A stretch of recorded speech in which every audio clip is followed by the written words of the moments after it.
তুমি নিচে ঘুমাবা। আমি যদি নিচে ঘুমাই তোর লগে বিছনায় কে ঘুমাইবো? তোর নাগর? আমার টাকা কিনা বাড়ি, আমার টাকা কিনা খাট, আর আমার কাছে নিচে ঘুমাইতে? এক্সকিউজ মি, এখানে যা কিছু আছে কিছুই আর তোমার নেই, সব আমার। আর তোমার বাবা মা যে বস্তিতে থাকে সেখানে প্রতি মাসে 5,500 টাকা করে দেওয়া লাগে, সেটাও না আমি দেই। একটা থাবড়া সোজা করে ফেলাম। কার টাকা দেস তুই? তোর বাপের টাকা দেস? আমার টাকা আমার আব্বা আমার কাছে পৌঁছাইতেছস, আবার আমার লোক অহংকার দেখাইতেছস না? হ্যাঁ করি, কারণ তুমি যেন পরে খোটা দিতে পারো যে তোমার বাবা মার আমি কোনো খোঁজ খবরই নিই না। কালকা সকালবেলা যদি আমার আম্মা আব্বার কাছে যে মাছ না খেতেছ না, তোর এমন অবস্থা করবো না নিজের নিজে চিনতে পারবি না, দেখিস। তুই যে কিন্তু দরদ, সারাদিন তো বাপ মার কাছে একবারও গেলা না, এখানে কেন আসছো? ও আচ্ছা, আমি আমার আব্বা আম্মার কাছে যাই আর তারপর তুই তোর নাগর গড়লে আমার সবকিছু নিয়ে ভাগা লয়ে যাবি, পালাবি নাকি? এটা তো আমি হইতে দিব না। 24 ঘন্টা তোর আমার চোখের সামনে রাখবো, চুপচাপ থাকবি। সরে দিক যা, চুপচাপ যা ঘুমা।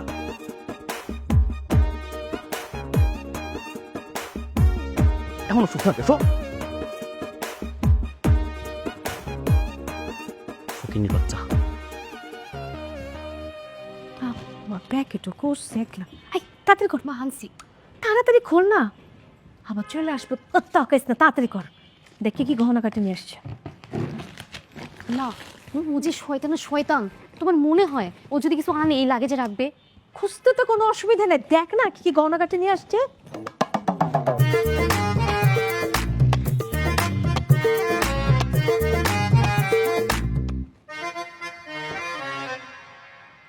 কিছুই তো নাই মা। কিচ্ছু হবে না, রাখ।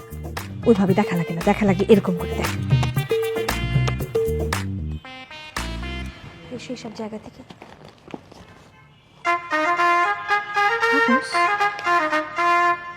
দেখতে কি লিখছে এখানে? কিরে চোরের বাচ্চা চোর, কি ভেবেছিলি লাগেজের মধ্যে তোদের জন্য সব সাজিয়ে রেখে দিব, তাই না? ব্যাগ যেভাবে ছিল সেভাবেই রেখে দে তাড়াতাড়ি। কত বড় হারামজাদা! হ্যাঁ, তোকে চোরের বাচ্চা চোর বলে? কত বড় বদমাইশ তোর জামাই!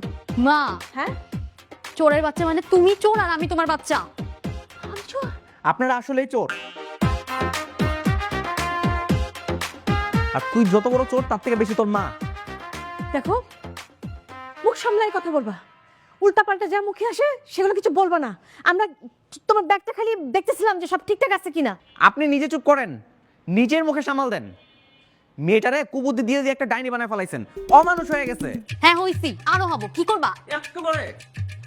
তোর আমি আস্তে আস্তে কি করবো তুই খালি দেখবি। আমার টাকা পয়সা তো তোর আমি জীবনে ভোগ দখল করতে দিব না। হ্যাঁ শোন, এখানে বসে না ওর ঘ্যানে ঘ্যানে শোনার সময় আমাদের নাই। চল চল চল চল চল। চলো মা। এই কই যাস তুই? হ্যাঁ, তোরে যে বলছিলাম আমাদের জন্য বস্তিতে যে রান্না করতে পারছ না কেন? আমি কি তোমার চাকর যে বস্তিতে গিয়ে রান্না করতে যাব? ও আচ্ছা, এখন থেকে এইবারে সব কাজ তুই করবি। রান্না করে যাবি, রান্না বান্না করবি, পুরো রান্না করে তুই সামলাবি। চল। ঠিক আছে, তাহলে আপনারা ধরি, আসেন। চল রান্না কর। আয়।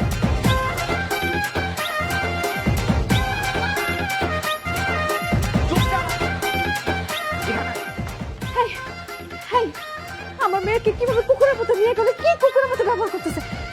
তুমি এখানে দাঁড়ায় আছো কেন? চোখ বন্ধ করে আছো কেন? কিছু একটা বলো।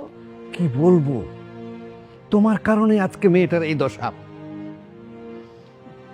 ওর শাস্তি হওয়ার দরকার আছে।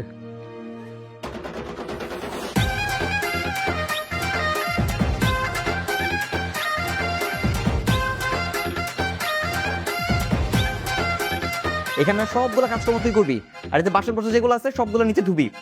আর তারপর রাতের বেলা বসে বসে গত 4 বছর আমি তোর জন্য কত টাকা পাঠাইছি, কত সোনাদানা পাঠাইছি, সবকিছু হিসাব রাখবি। কালকে সকালবেলা সবকিছু আমার বুঝে দিবি, বুঝছস? শুরু কর।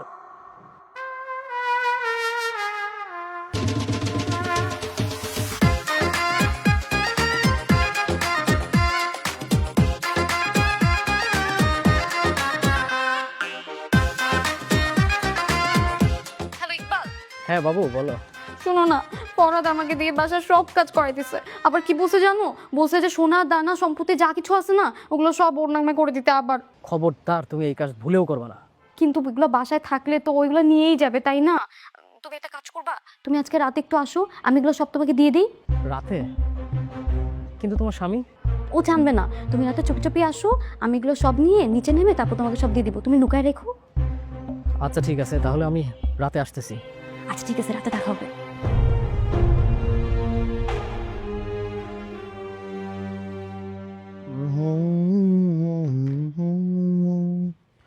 ছিড়বে না কভু এ বাঁধন, আসলে আসুক তুফান, তুমি আমার।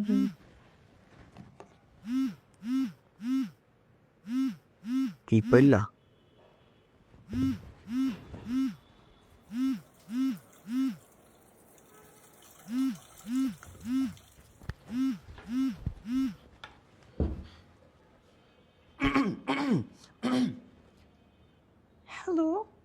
হ্যালো বেবি, আমি তো চলে আসছি। তুমি কই? সব কিছু নিয়ে চলে আসো। কি নিয়ে আসবো বেবি? মনে পড়ছে না, একটু মনে করিয়ে দাও তো। কি নিয়ে আসবো মানে? তুমি না আমার বিকালবেলা বললা যে টাকা পয়সা সোনা দানা সব কিছু দেখবো, আমি আর পিক আপ নিয়ে আসছি। ও আচ্ছা, হ্যাঁ হ্যাঁ তাই তো, আমি সব গুছিয়ে রেখেছি। তুমি একটা কাজ করো, বাড়ির দেয়াল টপকে ভিতরে আসো, আমি নিয়ে আসছি। আচ্ছা শোনো, তুমি তাড়াতাড়ি আসো আর সাবধানে এসো। দেখো আবার তোমার বড় জামাই যেন টেন না পায়, বুঝছো? পাইলে আবার একটা ঝামেলা পাকাইবো। তাড়াতাড়ি আসো, হ্যাঁ?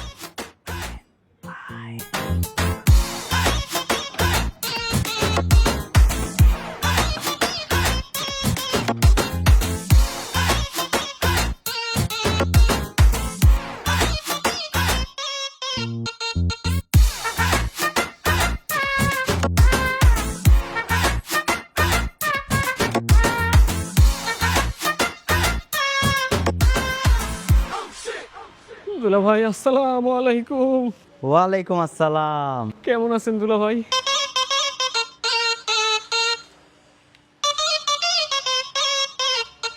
তোর মতো কুত্তার লেগে ভালো থাকতে পারি গো? ভাবতেছি একটু কুত্তা পিটা করবো তোর এখন। দুলা ভাই আজকে সাইডে দিলে না, আর কোনোদিন আসবো না, থাকেন। আরে না, কষ্ট করে আসছোস একটু।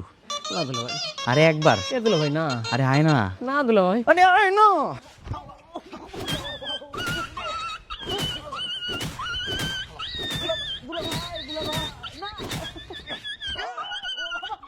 কে ওখানে? আরে বউ, আমি তোমার জামাই। তুমি ওখানে কি করো? কুত্তা পেটাইতেছি, আর একটু ধরো তো ধরো।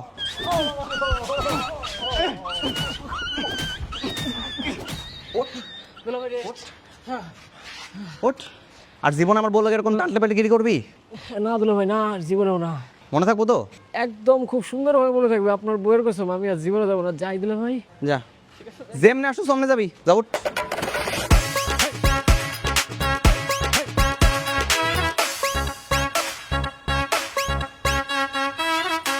এই নে, এই জায়গাতে আমার সিগনেচার দে। যেই সিগনেচার দিয়ে আমি ব্যাংকের থেকে টাকা তুলি সেটা এনে লিখবি। ধর। আমি পারি না। একদম মিথ্যা কথা বলবি না, সুন্দর মতো লাইক ছেড়ে দিব। সত্যি সত্যি ছেড়ে দিবা?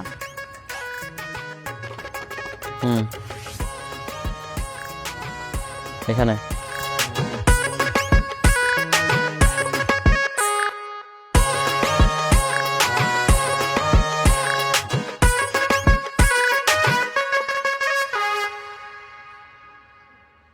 তার মানে তুই এইভাবে করে আমার সিগনেচার নকল করে আমার অ্যাকাউন্টে সব টাকা তুই অ্যাকাউন্ট পুরো খালি করে দিছিস না? আরে এইভাবে করে তো আমিও নিজে সিগনেচার নিজে নকল করতে পারতাম না। এইভাবেই তার বাপের থেকে সব সয় সম্পত্তি লেখা নিচ্ছে। বৌমা যে আমার বাপ দাদার ভিটা বাড়ি এইভাবে বিক্রি করে দিব, এটা আমি বুঝতেও পারি নাই। কেন করলি এরকমটা? আমি কি তোর প্রতি মাস মাসে টাকা কম দিছিলাম? তুই আমার বাবার জমি কেন বিক্রি করলি? তোমার বাপ মা কিছুতেই গ্রাম থেকে ঢাকায় আসতে চাইতেছিল না, তাই জন্য তো আমি বাধ্য হয়ে বিক্রি করছি। তোরেতে কত 2 মাস আগে নতুন বাড়ি ভাড়া করার জন্য জিনিসপত্র কেনার জন্য টাকা পয়সা দিচ্ছে, ওগুলো কই?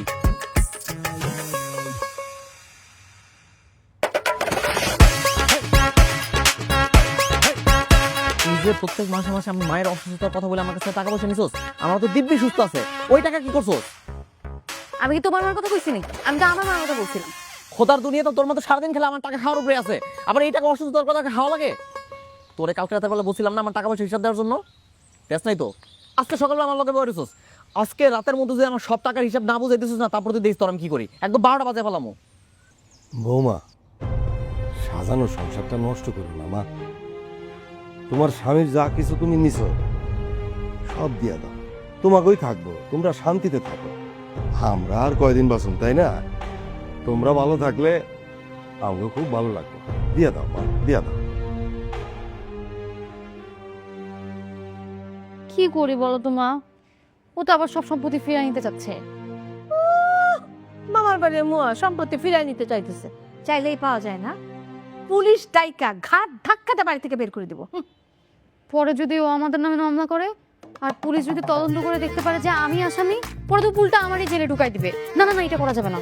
তাহলে কি করবি? এই তাহলে কি করবি? ওই ছেলেটার সাথে সংসার করবি তুই? এটা চিন্তা করতেছস? জীবনেও না। তাহলে একটা কাজ কর, আমি যা বলি তুই তাই শোন।